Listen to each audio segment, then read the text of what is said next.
Let's say that you are mastering a mix where you want to bring up the mids, like in the equalizer here on the left.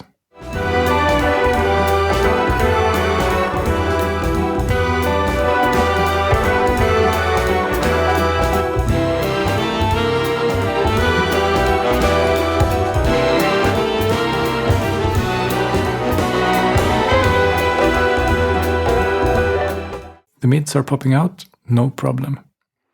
Then let's say that there's another mix where you want to reduce the lows and highs using an EQ like the one on the right.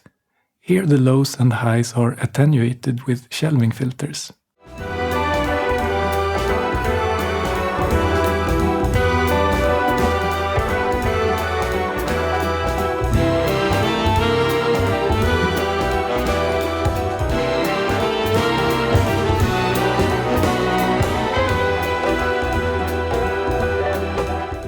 Now the lows are quite a lot thinner and the highs are a bit softer, just as we might expect just by looking at the EQ.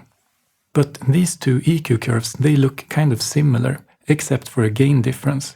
And in this specific case, which is an exaggerated and contrived example that I have designed for demonstration, these two EQ curves are in fact so similar that they null almost completely when the overall gain is compensated for.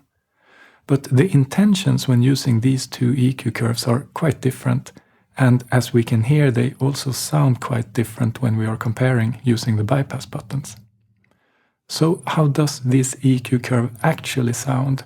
Does it sound more present and upfront, or does it sound thinner and softer? Well, it sounds like all of these things, but before we can properly compare it to the bypassed signal, then we need to remove the loudness difference. That's really the only way to hear the actual difference. So let's listen to the EQ on the left again, but now I have loudness compensated before and after.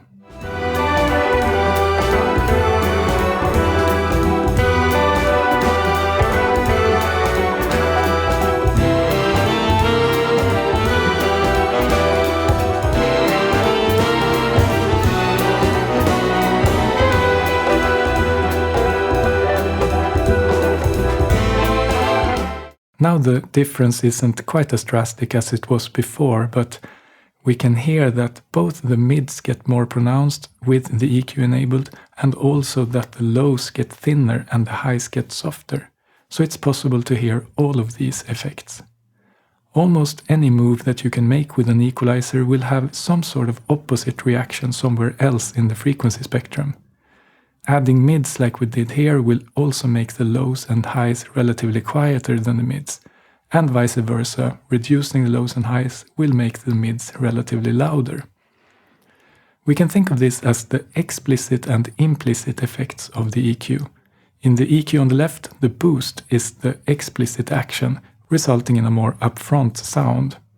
The subdued lows and highs are the implicit effects of the boosted mids. The problem is that if we only use the bypass button without compensating for the loudness difference, then the explicit effect will tend to dominate what we hear. In a direct comparison like we did first, it's actually quite difficult to hear that the lows and highs also get relatively quieter. The same goes for the other example where the lowered lows and highs are the explicit effects and the increased mids is an implicit effect. The thinner lows and the duller highs will tend to dominate what we hear if we are just using the bypass button without loudness compensation. This is one of the many reasons why we so often talk about the importance of loudness matching on this channel. It helps you put the actual sound differences into the feedback loop when you are making decisions and developing your skills. Also, loudness bias is very powerful. So EQ settings that add loudness can feel great, but EQ settings that reduce the loudness can feel sort of unsatisfying. So it's very natural to prefer using only EQ boosts, for example. This is something that I did a lot myself early in my career. But in order to level up and to unlock the full power of an equalizer, it's important to hear everything that the EQ does, both the implicit and the explicit effects. And often the only way to do that is to use loudness matching when comparing. Here I am using our own little switcher plugin that you may have seen in different forms in our videos. This is the easiest way to do loudness matching in my opinion because it's done automatically. I have put a link to it in the description. There are also other ways to do this. Some EQs have automatic ways to compensate for the loudness difference, like the button here in equilibrium that can at least get the level in the ballpark.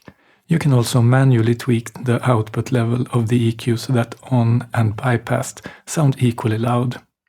However you do the loudness matching, it will at least remove much of the loudness bias, which is one of the biggest obstacles when it comes to making good EQ decisions. So that's it for this video. Hope you found it helpful. Thanks for watching and I'll see you next time.